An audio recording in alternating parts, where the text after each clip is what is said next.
Bienvenue au podcast Les Deux Jeudis, animé par Hugo Prince et... Kevin Caboret. Aujourd'hui, au podcast, on a des sujets très divers. On va commencer avec la, la fin d'une histoire, la carrière de Vince McMahon, l'ancien PDG de la WWE. Ouais. Aussi, on va vous parler Mais aussi, on va vous parler en fait de deux plateformes d'animé, Funimation et Crunchyroll, qui fusionnent et qui deviennent en fait une seule plateforme de streaming. oui, en même temps que Disney qui fait des changements dans sa tarification. Puis, on va voir les conséquences que ça a sur le milieu du streaming. Puis aussi, on va parler en fait de l'entrevue que Tucker Carlson a faite avec Vladimir Poutine. Fait que, en fait, il y a quand même quatre sujets qu'on va quand même assez, comme tu as mentionné dans l'intro, assez variés. Fait que le premier, c'est en fait pour ceux qui sont amateurs fans de la WWE, World Mhm. Wrestling Entertainment. Et que moi, quand j'étais plus jeune, tu sais, quand j'aimais vraiment ça, genre, plus dans l'attitude era, parce qu'il y a différents types de era comme dans WWE. Avant, c'était WWF. WWF, ouais. Et puis, Ouais, j'ai ça à WWE. Et puis, tu sais, il y avait dans le temps, il y avait comme The Rock. Il y avait des, des gens qui sont maintenant, tu sais, comme The Rock qui est à Hollywood. Mais il y ouais. avait aussi les patrons, en fait, qui étaient vraiment ancrés dans ça, qui même, à chaque fois qu'il y avait une émission, lui, il était vraiment comme le méchant de l'histoire, là. Ouais, McMahon, c'est, comment dire, c'est quelqu'un il s'est intégré dans le showbiz de tout ce qui est wrestling. Mhm. Mais pour revenir à ce que tu disais, avant même la WWF, Mhm. c'était plein de ligues de catch Ouais, un peu partout aux États-Unis. Et elles n'interagissaient pas vraiment les unes avec les autres. Le père de McMahon, exactement. euh, et il a utilisé le business du catch pour créer une ligue plus, comment dire, mainstream. Mhm. C'est lui qui a amené un certain regard. Il a commencé ça. Il a essayé d'initier Vince au côté plus business. Il a incité à poursuivre une carrière comme avocat, Ouais, etc. Mais Vince, il voulait participer au show. ouais, Et ouais, comme tu dis, il a fini par jouer le méchant dans tout ça. ouais.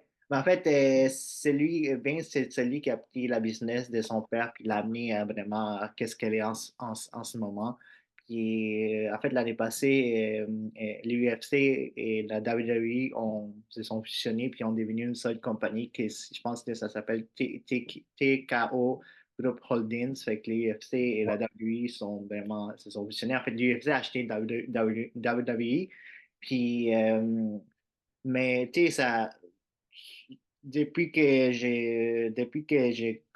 quand j'étais plus jeune, comme je dis, j'ai commencé à regarder ça. Puis il y a différents personnages, différentes personnalités qui sont sorties de ces domaines-là. Hulk Hogan, The Rock, Steve Austin, John ouais. Cena, Dave Bautista, tous des gens qui sont maintenant à Hollywood, donc qui ont fait partie d'Hollywood. Mais il y a un de ces personnages, c'est le patron lui-même, Vince, qui a joué quand même dans les moments et dans l'attitude de là, t'es comme le méchant boss qui contre Ouais. Steve Il Austin. jouait le gars qui abuse tout le monde, qui utilise son Ouais, pouvoir pour, comment dire, montrer qu'il est supérieur dans sa ligue, etc. ouais, Je pense peut-être le souvenir le plus marquant que beaucoup de gens ont, c'est ce qu'on a appelé le clash des billionnaires, là, quand ouais. Trump s'est pointé pour challenger McMahon. Ouais, c'est ça que c'était. Ouais, ouais, ouais. Ouais, Ouais, la les gens bataille entre qui... les deux milliardaires, puis à la fin, lui, Vince avait perdu, puis Trump avait laissé sa tête. Ça, c'était quand même assez épique.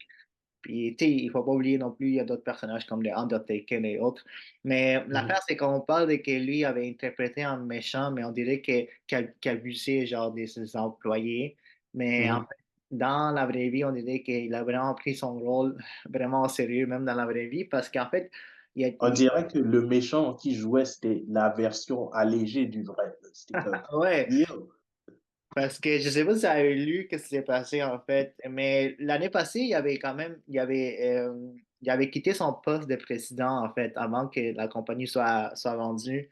Il avait quitté son poste de président parce qu'il a été accusé en fait il y a quatre femmes qui l'ont accusé, genre, tu sais, l'Américain, il avait quitté ses fonctions de président directeur général et des commissaires de la WWE en 2022 lorsqu'il a été accusé d'avoir payé un montant de 12 millions à quatre femmes sur une période de 500 pour qu'elles gardent le silence. Il était revenu en poste en janvier de l'année 2023. Fait que déjà là, il avait quitté son poste comme président, puis après il est revenu, puis après ça, il a vendu la compagnie. Mais là, cette fois-ci, c'est un autre gros scandale qui est sorti, où un ex-employé de la compagnie l'a accusé d'une conduite sexuelle, mais vraiment, genre, des choses dérangeantes qu'elle décrit tu sais, comme lui, il dit que les gars, il avait déféqué sur elle, puis tout ça, genre. Ouais, ouais, Ouais, ouais. dude was nasty. Ouais, des choses vraiment dégueulasses. Puis, en fait, elle a même décidé, genre, d'être publique, en fait. C'est Janelle Grant. Janelle Grant Mhm. qui a travaillé au siège social de l'entreprise et elle a rencontré avoir été torturée physiquement et émotionnellement par Vince. Elle accuse des publications non consensuelles d'une image intime, d'agression sexuelle et de trafic. Mais Ouais. c'était juste lui. Ben, Il y avait un autre dirigeant, un autre ancien lutteur qui est devenu dirigeant de WWE qui était aussi là-dedans, qui était impliqué. Puis, tu sais, elle a dit même qu'il y a Vince l'a fait coucher avec un ex-vedette, un ex-lutteur qui est vedette pour qu'il reste là, ouais. pour qu'il reste dans la compagnie. Et on ne connaît pas les noms de ces ex-vedettes, mais j'ai vu des vidéos, mais je ne peux pas vous dire. Tu sais, il faudrait que je regarde les informations, mais j'ai vu en fait, que Brock Lesnar, il y avait quand même quelques troubles avec la justice. Je ne sais pas si c'est lié à cette histoire. Vous connaissez Brock Lesnar, il a été dans l'UFC et tout, qui était récemment dans la WWE. Puis j'ai vu des vidéos, des articles où qui avait des problèmes avec la justice. Je ne sais pas si c'est lié à ça. Je ne sais pas si c'est lui la bédette qui avait couché avec cette fille-là. Il faudrait regarder plus. Mais lui, à la fin, Vince a quitté son poste. Quand même, ça met fin vraiment à ces règnes parce que lui il était vraiment impliqué dès le début jusqu'à maintenant à la croissance de cette Ben, compagnie-là. peut-être important de mentionner que on parle des plaintes qui ont été faites par quelqu'un qui s'est ôté la vie, finalement. Parce que Ta fille s'est la ôté la femme, vie? ouais, ouais, fini. C'était récent? Me semble que c'est il y a 2 ans, quelque chose du genre. Mais non, mais la fille, Janelle Grant, quand j'ai lu mes articles, j'ai pas vu que, tu sais, j'ai pas, c'est des choses qui sont sorties au mois de janvier. J'ai pas vu qu'elle elle s'est À moins enlevée. que ce soit une autre, là, mais je suis pas mal Peut-être sûr que ouais. peut-être c'est une autre, mais moi, j'ai pas lu il faudrait vérifier, là. Est-ce qu'on peut vérifier?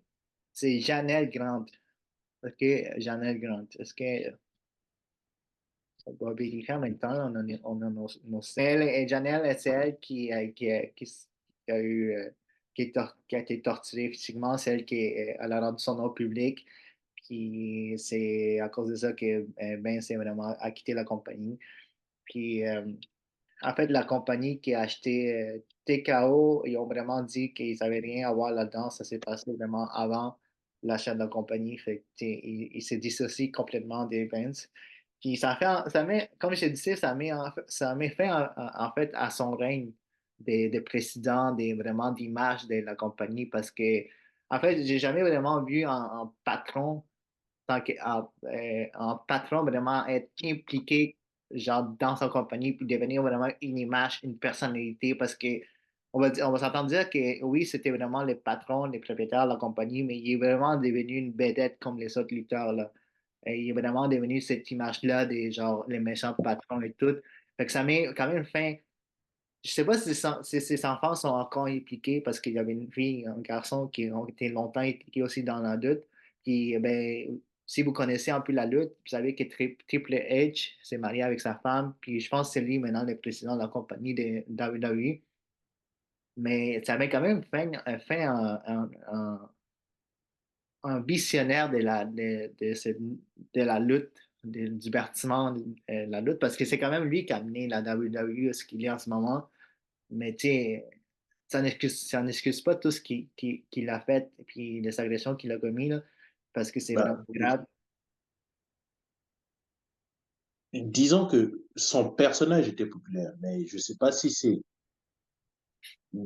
parce que juste parlant vite de même, là, j'ai l'impression que beaucoup de compagnies, comme on dit, ont ce CEO ou président qui se met de l'avant et tout.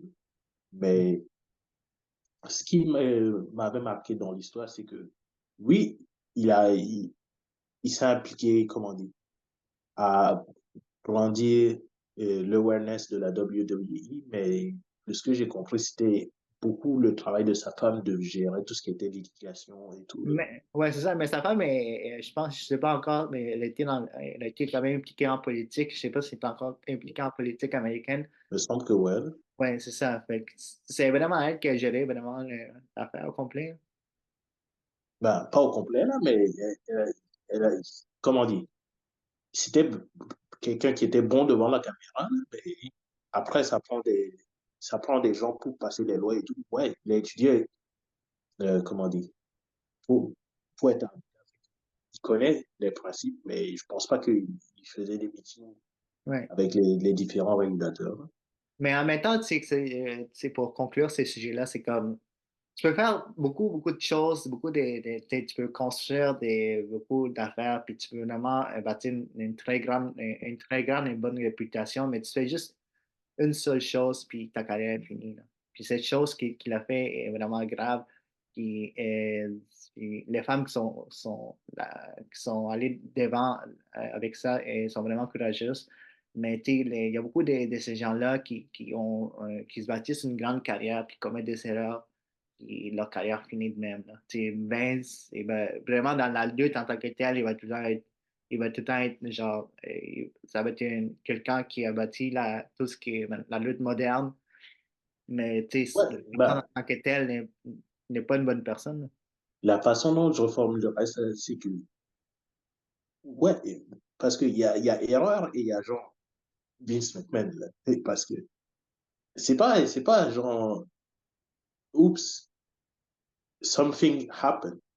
It's like, it's harassment. Mhm, mhm. Ouais, ouais, non, c'est pas une chose minime, là, c'est une grosse chose. Yeah. Puis ça fait juste en montrer que lui, c'est ce type de personne-là, là. C'est comme. Et, Ouais, il joue en jeu, comme tu dis, puis une bonne image, mais à la fin, derrière ça, tu connais pas qu'est-ce qui se passe dans l'entreprise en arrière. Fait que, il a juste abusé de pouvoir, puis il a fait des choses qui sont mauvaises.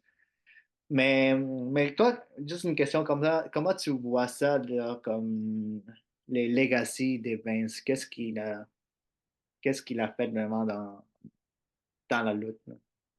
I mean, je- je- peut-être tu t'es intéressé plus à la lutte que moi, mais moi je suis comme, good show, but man, Batman, he fucked up bad.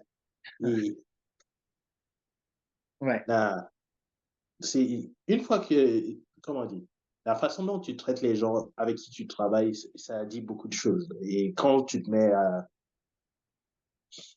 avoir plein de gens qui viennent de l'avant pour expliquer, c'est pas genre, il était méchant, là, il, il utilisait son pouvoir pour rendre la vie des personnes avec qui il travaille misérable. Ouais, exactement. So, yeah, nah, nah, Ouais. that's a bad look for the company. Ouais. Mais on va passer au prochain sujet. Mais avant ça, j'ai une question pour l'audience, pour ceux qui nous écoutent, en fait. Est-ce que vous êtes capable de passer par-dessus, en fait, de passer par-dessus on va dire une personnalité publique, un artiste, vous êtes capable, genre, de passer par-dessus les choses mauvaises qu'ils ont faites, puis de juste regarder l'art au complet ou le projet au complet, ou dès que cette personne fait quelque chose de mauvais, tout ce qu'il fait est mauvais. J'invite vraiment, si peut-être ma question n'est pas claire, mais j'invite vraiment à en discuter dans les commentaires, puis genre de nous laisser des messages sur ça. Est-ce que vous êtes capable vraiment de dissocier l'art de la personne ou le projet de la Bah, personne? dans ce cas-là, c'est ça, vraiment. Est-ce qu'on peut distinguer la compagnie de cette Oui, personne? Parce que, exactement. ouais, Dans ces cas-ci, c'est la compagnie de la personne. ouais. Ouais. En fait, là, on va passer à un autre sujet dans le divertissement. On reste dans le divertissement. On va parler en fait des Funimation et Crunchyroll qui ont fusionné. Pour ceux qui ne savent pas, en fait, c'est deux plateformes d'animés. Moi, je connaissais plus Mhm, Crunchyroll. Je me suis déjà abonné il y a longtemps parce que j'aime vraiment ça, les animés. Fait que, mhm, ça s'est passé. En fait, Funimation et Crunchyroll, deux services de streaming d'animés concurrents, ont fusionné en 2021 et ont annoncé en 2022 que tous les contenus finiraient par être combinés sous la bannière de Crunchyroll. Cet événement a officiellement une date et ça va être le 2 avril 2024. ouais. Fait que, Bah, et la mise à jour qu'on a eue cette année, c'est que dans ce processus de fusion, ben, beaucoup de, comment dire, on avait la possibilité des, d'acheter avec de gros guillemets des films qu'on pouvait regarder sur Funimation sur différentes plateformes. hmm, Le problème, c'est que ce qu'on achetait, c'était une licence qui était vendue à Funimation. exactement. Et dans cette fusion, ben, beaucoup de personnes vont perdre leur licence. Là, tu parles du contenu numérique que les gens achètent sur Funimation, qui vont Exact, être transférés sur Crunchyroll, qui vont vraiment, genre, exactement. qui vont disparaître. Oui, mais en fait, c'est ça, en fait. Puis c'est une des grandes questions, en fait, de tout du contenu numérique puis des plateformes de streaming. En fait, même si tu payes par mois, rien vraiment t'appartient. On peut Ben, regarder t'as une les cas licence. ouais, on peut regarder les cas de Funimation, tu achètes du contenu digital, tu l'achètes vraiment, c'est vraiment genre une série, quelque chose. C'est pas comme une plateforme de streaming Netflix là, que tu achètes là-bas pour plein de vidéos. Je veux acheter, on va dire, One Piece, on va dire One Piece, puis genre, on va dire ça. Tu le gardes Mhm. avec toi, tu le télécharges et tout, mais ça disparaît après quand la plateforme a disparu. Mais comme avant, dans le temps, tu avais des DVD, tu avais des vidéocassettes, ça t'appartenait, c'était ton contenu, personne ne pouvait l'éditer. Puis là, maintenant, dans le cas de Funimation, les gens qui ont acheté du contenu numérique, mais ils ont tout perdu, puis ils ne vont pas les rembourser. Ouais. Puis dans Crunchyroll, en fait, il ne va pas avoir vraiment des changements, c'est juste le prix qui va augmenter. Et je ne sais pas si c'est le prix ici canadien ou américain, mais il va atteindre 100 dollars par an déjà, ce qui est quand même assez cher, là. Mhm. Ben, Et ça, je, de 100 dollars par mois, si tu le forfait où tu as les publicités encore là ou pas? ça, je sais pas ça. Mais ah ouais, il y a les forfaits publicitaires comme la Ouais, plupart. maintenant, tout le monde est en train de se mettre à mettre un low tier avec. Non. Tu peux Mais, regarder, mais il y a des pubs. quand je l'avais il y a longtemps, je trouvais déjà ça cher. Puis c'est quand même une niche, juste des animés. Je trouvais ça déjà Mhm. cher. Mais maintenant, j'ai Netflix. Puis le seul animé que je regarde, c'est One Piece parce que c'est sur Netflix. Mais je pense pas que Crunchyroll a les droits de One Piece. C'est juste Netflix. Puis, ils ont plein d'autres animés, puis c'est vraiment intéressant. Puis les animés sont vraiment très, très populaires. Je me rappelle du temps où genre, les animés n'étaient pas si populaires que ça, puis les gens les regardaient quand tu parlais d'animé, là. Moi, mon animé Ouais, ouais. préféré, c'est Ben, il y Ranma. en a encore. Il y en a encore du monde qui Ouais, disent. mais là, non, mais là, tous les jeunes regardent des animés, là. C'est genre vraiment. Ouais. C'est comme les bandes dessinées ou comme genre, les comics animés dans le temps de Spider-Man, X-Men, mais c'est des animés maintenant. Moi, je me rappelle que mon animé préféré, quand je parle d'animé, parce que j'aime plus lire les mangas, mais ça a tout le temps été Dragon Ball, puis après ça, Naruto. Dragon Ball, Mhm. c'est épique, c'est genre, ça fait longtemps, puis même, on peut considérer Pokémon comme un animé, là. Je sais pas, c'est vraiment à part Pokémon, c'est tellement, tellement différent, tellement grand. Mais, euh, mais là, est-ce que t'as vraiment, est-ce que quand même, t'as-tu regardé pourquoi les deux ils ont fusionné? C'était juste une affaire genre business ou c'est vraiment genre. Ben, les deux existaient déjà comme des géants dans ce marché-là. Et puis, Je suppose il y a quelqu'un qui a fait un move pour, comment dire, me semble que c'est-tu Crunchyroll qui est backé par Amazon? Me semble que Peut-être. c'est, Ouais, ça se peut, ouais. Fait que, mais si c'est deux compagnies qui offrent les mêmes services, il n'y a pas vraiment de problème. Qu'ils fusionnent, j'imagine qu'ils ne sont pas assez énormes pour qu'il y ait des problèmes. C'est pas comme si Warner Bros. Achète un Paramount. Genre, puis là, il y a des. non, ils produisent pas du contenu. Ah, Ils font juste comme le diffuser. ah. Mais là, ça fait en sorte que ça devient une seule monopole quand là, parce que ça va être juste Crunchyroll qui va avoir vraiment la plus grande plateforme d'animé, genre de streaming, là. Si on veut. Oui. C'est comme on dit. C'est pas tant que, oui, ils ont des licences qui le permettent. Ils ont beaucoup d'options sur leur plateforme, mais d'autres aussi peuvent acheter ces licences-là.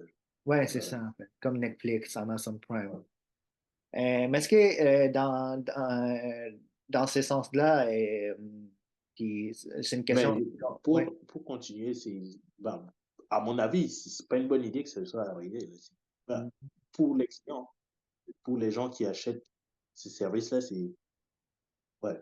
Plus il y a de compétiteurs, plus les compagnies sont, comment dire, incitées à créer des services intéressants. Dans ce cas-là, je pense pas qu'ils sont inquiets par la compétition et je pense qu'ils vont juste mettre en Augmenter les place ce prix, qui, ouais. Augmenter les ouais, prix, puis vraiment, c'est ça, comme tu parles, c'est juste quand même une sorte de monopole, puis c'est eux qui vont faire plus d'argent, puis il y aura les plus petits, peut-être justement d'autres plateformes là, moins grandes que Crunchyroll, mais qui vont, et, tu sais, ils vont avoir vraiment difficulté à aller chercher des licences, aller chercher des animés, parce qu'ils vont dire non, nous, on va aller, les auteurs des animés, tout ça, ils vont aller voir les Crunchyroll, les Amazon Prime, fait qu'ils ont moins de compétition, ces petites plateformes de streaming vont disparaître aussi, puis Crunchyroll peut juste devenir une sorte de monopole qui a augmenté les prix. Déjà que c'est cher, ils vont peut-être l'augmenter plus, puis tu as des options, comme tu dis, sans publicité, avec publicité. Mais même dans les cas genre des Funimation, on n'est pas sûr si l'historique de visionnement que les gens avaient sur Funimation vont être transférés à Crunchyroll. Fait qu'admettons, tu avais genre beaucoup des choses que tu regardais, ouais, puis c'est le genre de style, ça se peut qu'ils ne soient pas là. Mais mhm, mais tu peux accéder, je pense, quand ça va commencer le 2 avril, le fusionnement, tu peux, comme juste avec ton compte Funimation, tu peux aller sur Crunchyroll puis vraiment accéder à la plateforme. Mais dès que ton abonnement est fini, il faut vraiment que tu te crées un compte Crunchyroll. Mais tu peux utiliser ton compte Funimation jusqu'à ce que ton abonnement soit fini. C'est ce que ouais. j'ai vu. Mais en fait, la question que j'ai pour vous, les gens dans les commentaires et tout, c'est que où est-ce que vous voyez en fait l'impact que les animés et les mangas ont maintenant sur la culture occidentale, en fait. C'est quelque chose qui vient vraiment du Japon en tant que tel, mais maintenant, comment est-ce que vous avez vu ça, genre, ces changements que les gens avaient il y a longtemps, que les animés, oh non, c'était pas nice, puis vous voyez vraiment les changements, maintenant c'est rendu comme ça, c'est comme c'est culturel, puis les gens aiment ça. C'est quoi? Est-ce que vous voyez que ça va encore avoir un plus gros impact? Est-ce que ça va vraiment est-ce qu'il va y avoir plus d'animés qui vont devenir de live action, comme un peu comme ce que Netflix a fait avec One Piece? J'invite un peu à en commenter. Puis si vous aimez les animés, en fait, laissez-nous en fait votre top 3 des animés. Qu'est-ce que vous recommandez? Puis on va peut-être regarder ça, là. Euh, c'est long, les amis. I don't know. I don't know if we have time, but we'll see. Et si Crunchyroll nous écoute, commanditez-nous. C'est vrai. Damn. Nah, keep your money. I'm out. Nah, On maybe va, Amazon, Crunchyroll, non, I'm like, pourquoi pas Disney Plus, man? Pourquoi pas non, Disney leur Plus service, commandite? c'est dog shit.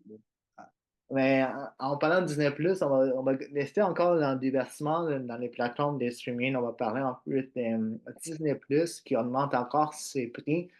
Et, ouais, en fait, Disney Plus a perdu 1,3 million d'abonnés en raison de la hausse des prix. Mais il a quand Mm. même réussi à réduire les pertes de ses activités de streaming de 300 millions de dollars. Fait que même s'il a perdu des gens, il a, il a quand même resté à 300 millions de dollars. Il y a pas, ses activités ont pas. Non, ils ont fait plus d'argent. Ouais, Ils ont fait plus d'argent. ils ont fait plus d'argent. Mais ils ont quand Ouais, même perdu 1,3 million d'abonnés. ouais, ouais. C'est ça. Depuis le 12 octobre, le prix de Disney Plus pour son forfait sans publicité pour les clients américains est passé de 10,99 US par mois à 13,99 US par mois.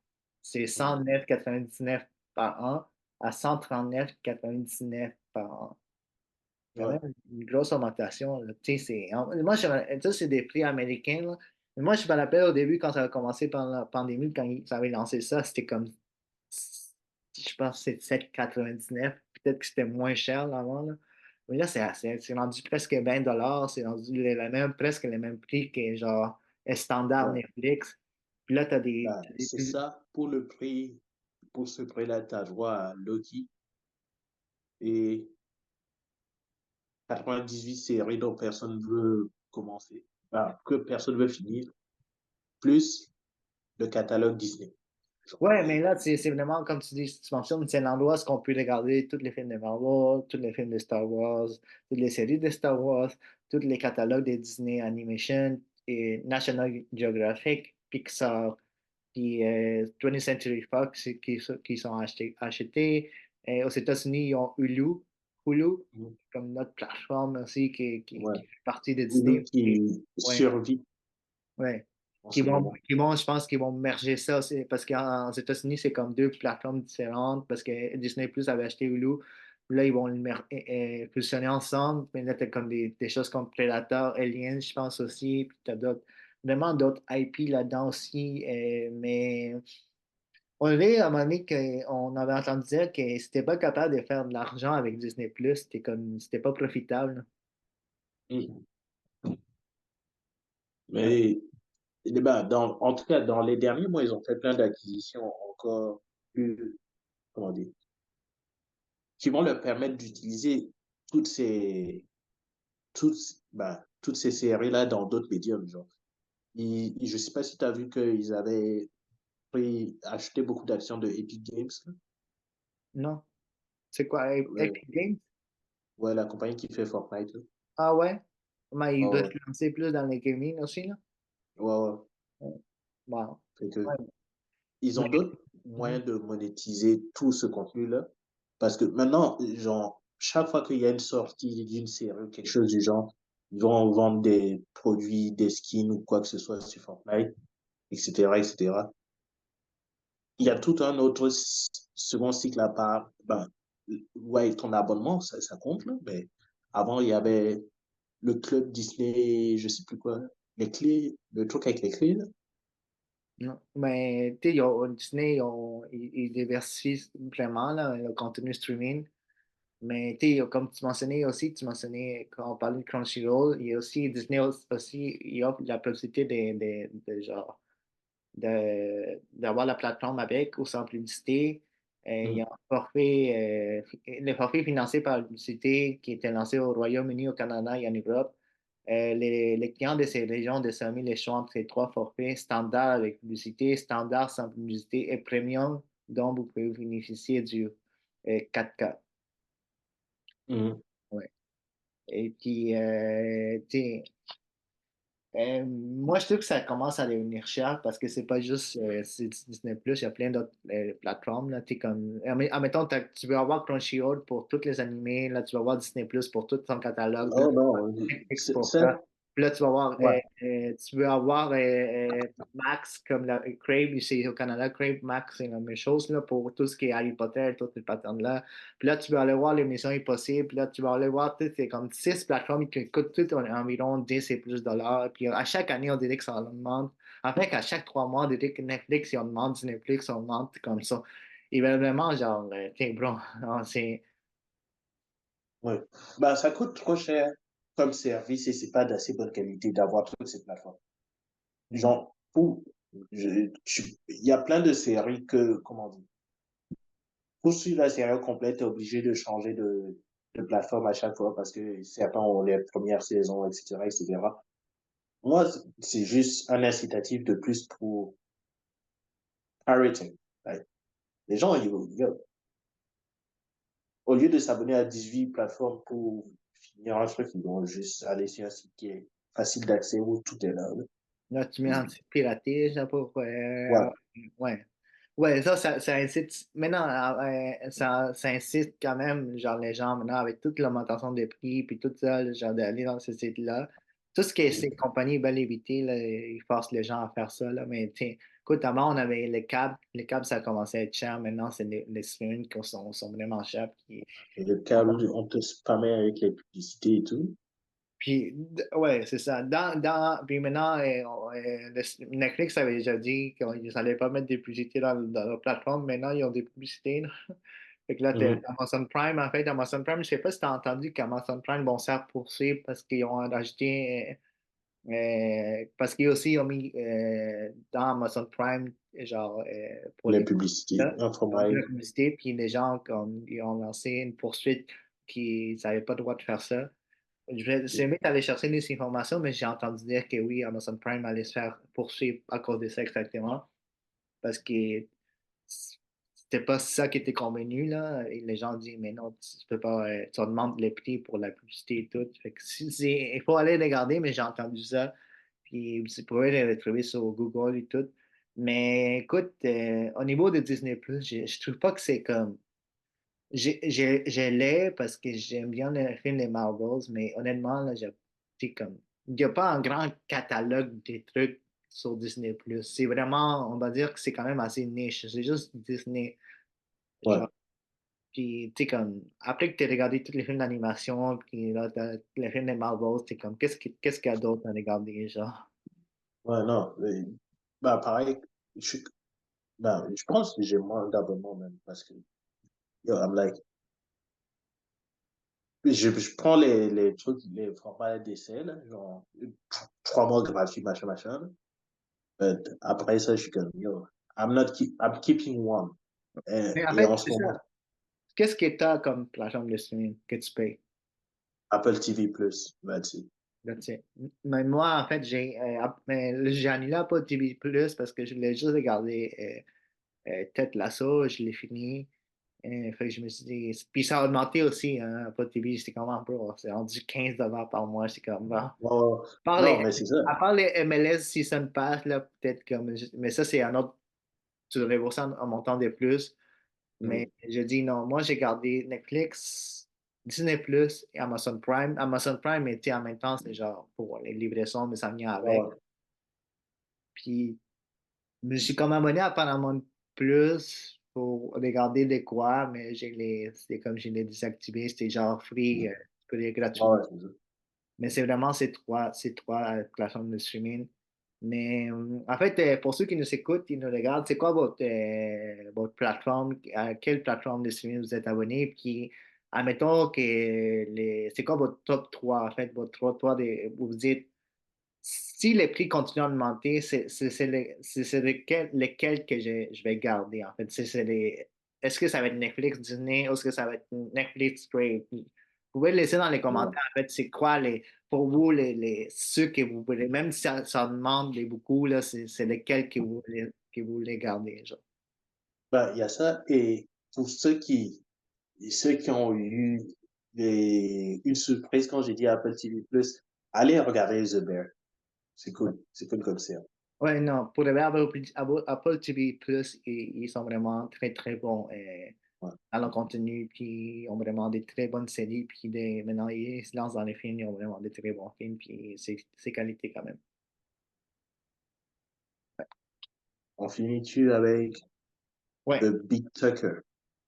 Fait que là, on va aller, on va parler en fait de Tucker Carlson qui a interviewé Vladimir Poutine.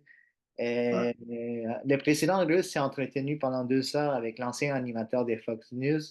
Cette entrevue constitue l'intervention la plus directe du Kremlin auprès du public américain depuis l'invasion de l'Ukraine il y a 2 ans. Est-ce Ouais. que tu Ben, l'as écouté au complet? ouais, ouais. Ben, la partie où, comme je dis, l'entrevue avec Tucker Poutine, oui. Après ça, Tucker est allé sur le Lex Friedman podcast. Ça, j'ai écouté une partie, c'était vraiment long, là. Mais, Juste avant de commencer, je vais juste ben, présenter Tucker aux gens qui ne ouais, Bassim. connaissent pas ou qui l'ont oublié. C'est quelqu'un qui faisait l'animation de Fox News. Euh, le show, c'était Tucker Carlson. C'était, à un moment donné, la personne la plus influente à la télé, entre guillemets. Quand on parlait de politique, ben, oui, il y avait des visages qu'on va reconnaître sur CNN, etc., etc., mais tout le monde connaissait Tucker Carlson. Ce qui est Ouais, arrivé, c'est dans les deux après, camps, là, que ce soit démocrate ou républicain, on le connaissait, il y avait cette image-là. Ouais. ben, il y a eu une poursuite entre Dominion et Fox News après les élections américaines parce que beaucoup d'animateurs de Dominion avaient, beaucoup d'animateurs de Fox News plutôt, avaient euh, sous-entendu que les machines qu'on utilisait pour compter les votes étaient bloquées. Mhm. Et dans des messages textes, ben, on voyait que c'était des messages comment dire, auxquels ces animateurs ne croyaient pas. On a vu des messages où Tucker Carlson disait, Yo, what the fuck with Donald Trump? Je paraphrase là, mais c'était comme, il n'y croyait pas. Enfin, il disait ce qu'il fallait dire. Et quand il y avait d'autres animateurs qui allaient contre cette narrative, Ouais. il mentionnait que ça faisait baisser la valeur de la compagnie, de Fox News, etc., etc. Mhm. C'est quelqu'un qui, de tout ce que j'ai lu sur lui jusqu'à présent, c'est quelqu'un qui me parle vraiment très intelligent, dans un sens, oui, mais très self-centered. Ouais, ouais, Il c'est dit ça, il est vraiment centré sur les lumière, un peu hautain et tout. Mais, c'est quelqu'un qui dit ce qu'il faut dire pour obtenir ce qu'il veut. ouais. Mais en même temps, tu sais, que je pense que son père est dans la CIA ou était dans la CIA, puis lui-même, Ouais, ouais, il a voulu rentrer là-dedans. Même Poutine il dit, genre, direct, t'as voulu appliquer dans la CIA, t'as pas rentré, puis une chance, genre. C'est quelque chose ouais, comme ouais. ça. Il dit, une chance que t'es pas là. Comme il a comme, en fait, il lui a traité de stupide dans une manière plus diplomatique, genre. Ouais, c'est ça. Mais écoute, par rapport à l'entrevue, puis il y a eu beaucoup de hype avant le lancement de l'entrevue qui a été lancé sur X, sur cette plateforme où ce que Tucker vraiment s'est lancé comme sa deuxième carrière là, après s'est fait libérer de Fox News. Puis maintenant, il est rendu en show, puis tout. Puis vraiment, je pense pas qu'il est juste exclusif sur X, je pense qu'il est dans son site web, puis peut-être mais je pense qu'il est. Oui, il a son site web. Ouais, mais tu dans d'autres. Il est pas dans Rumble et tout ça. Il est vraiment sur X, puis Non. c'est Ouais. ça.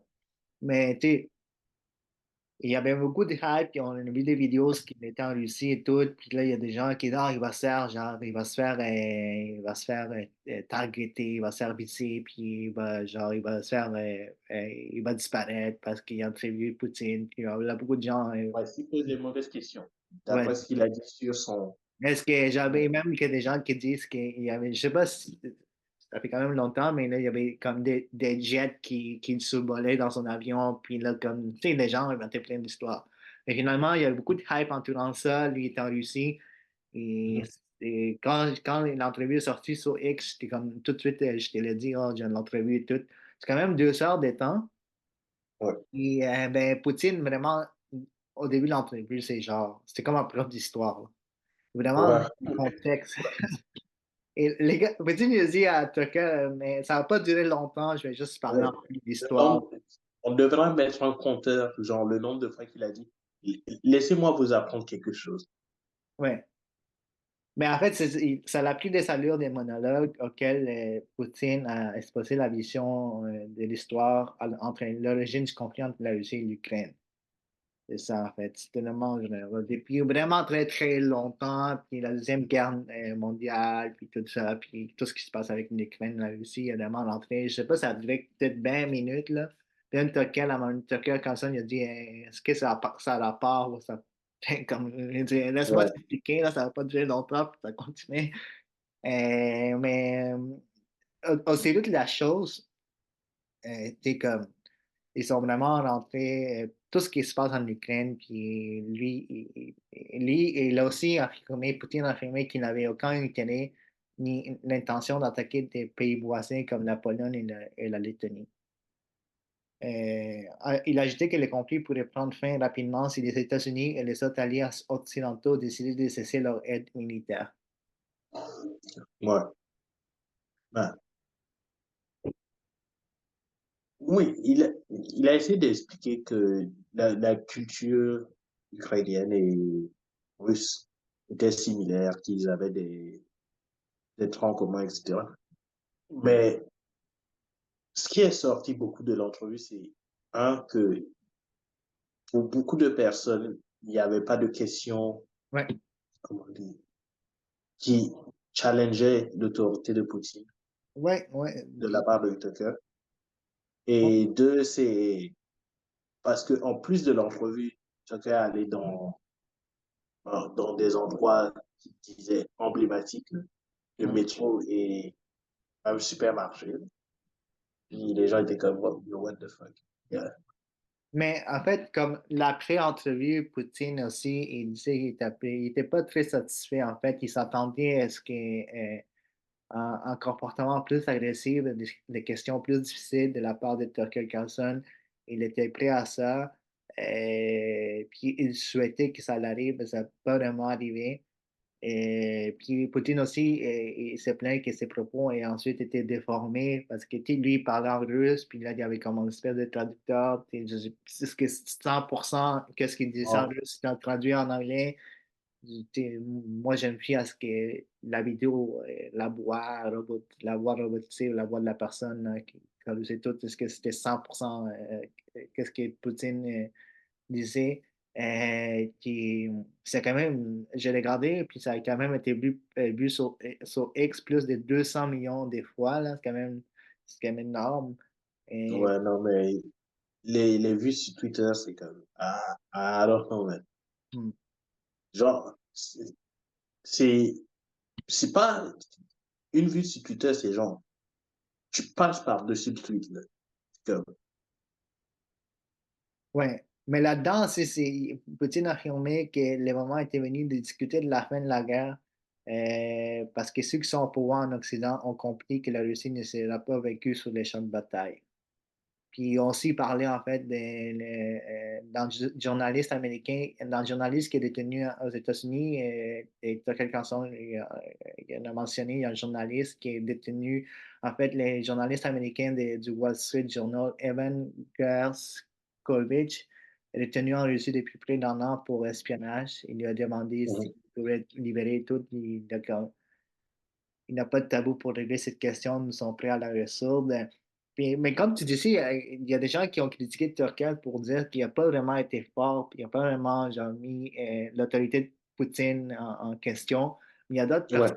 Ça, c'est peut-être un peu la gauche qui dit ah, c'était Turquie, c'est un fan de Poutine, puis il n'a pas vraiment poussé la question sur ça. Mais il y a des gens de la droite qui ont vraiment aussi critiqué l'entrevue, là, qui disent que, en fait, que Poutine n'a pas vraiment.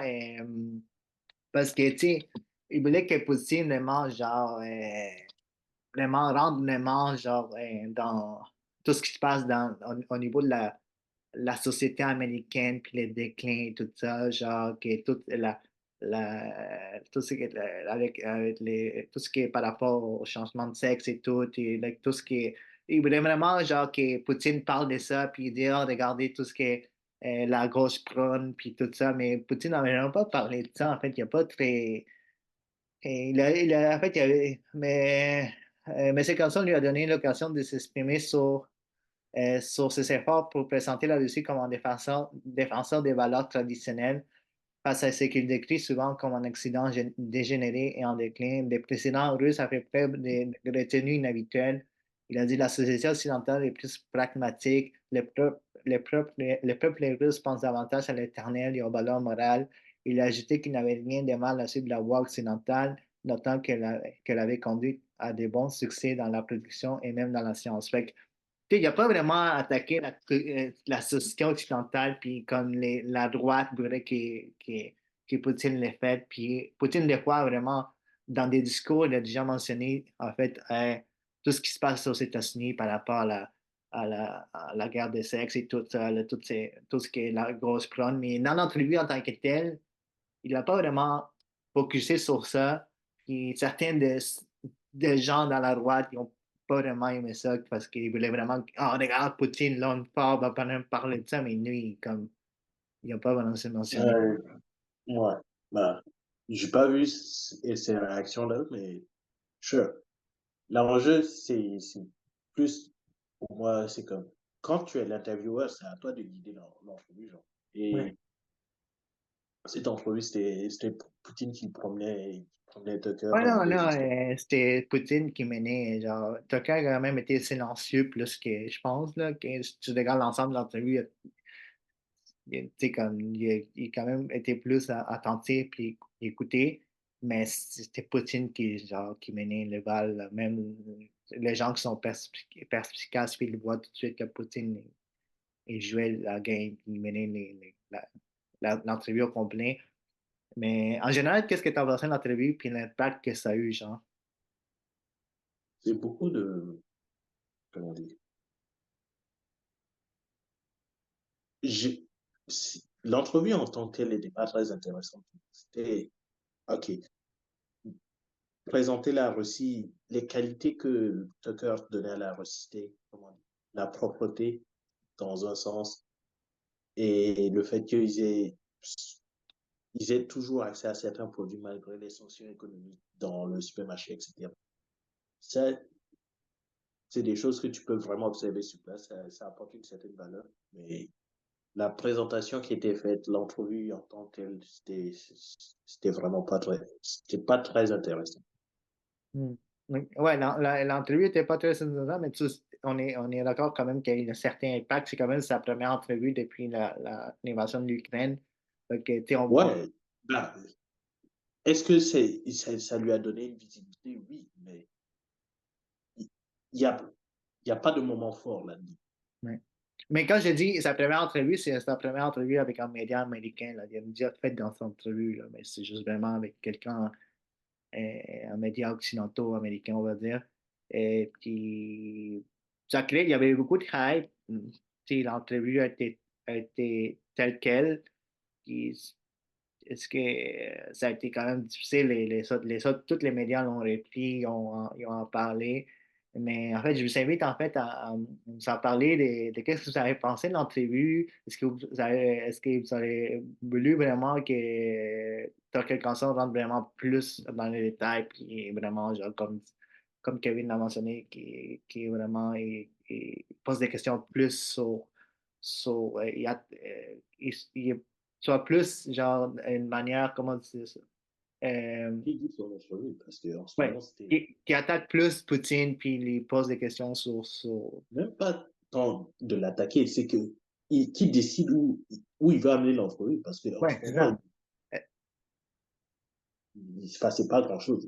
Ouais, est-ce que vous auriez aimé plus voir ça? Est-ce que vous auriez aimé, genre, peut-être que ce soit skip l'histoire, puis vraiment rentre dans les gros enjeux et tout. Puis, est-ce que vous pensez en fait que X, c'est vraiment la plateforme où ce que ce type d'entrevues vont être encore plus difficiles? Est-ce que des gens comme Tucker Carlson ou d'autres journalistes vont vraiment genre, se focusser sur X, puis vont délaisser, mais ils délaissent déjà YouTube, mais est-ce que vous pensez que c'est X vraiment, que c'est vraiment l'endroit où ce que tu peux aller chercher ce type d'entrevue, puis les sources véridiques, parce que ça a été publié sur X, puis ça vient de là, genre, est-ce que vous pensez que maintenant, c'est cette plateforme-là qui va vraiment prôner la liberté d'expression et tout ça? Laissez-nous dire dans les commentaires, c'est quand même, ça va dans l'ensemble, là, parce que, Elon Musk, il a partagé tout de suite la publication, là. Il a- Ouais. Il a même pas écouté, puis il l'a publié. Il a dit, je suis en train d'écouter, puis il avait fait un reshare. Ouais, ouais. Ouais. Mais, ouais, en tout cas, moi, j'ai apprécié l'émission. Donc, merci d'avoir animé ces segments, d'avoir préparé les questions et tout. Mm. On va travailler sur nos prochaines émissions à faire quelques changements dans notre production. On espère que vous allez apprécier. Laissez-nous savoir qu'est-ce que vous voulez changer, qu'est-ce que vous aimeriez voir plus, etc., etc. On apprécie vos commentaires, voilà, ceux qui nous supportent, soit en likant la vidéo, en partageant, en nous disant juste qu'est-ce que vous avez aimé. Et puis, on espère faire plus d'émissions dans ce genre. Ouais. Puis dans les prochains podcasts, on va faire un review de Dune 2 que Kevin a déjà allé voir, puis moi bientôt, puis peut-être un review de Madame Web. Ouais. Ça, c'est. Euh, Mais, Ressources pour voir. ouais. Fait qu'on on vous invite comme Kevin a dit, à nous suivre sur les différents réseaux sociaux. Puis merci à vous, puis merci Kev, puis on se voit au prochain podcast. Ouais.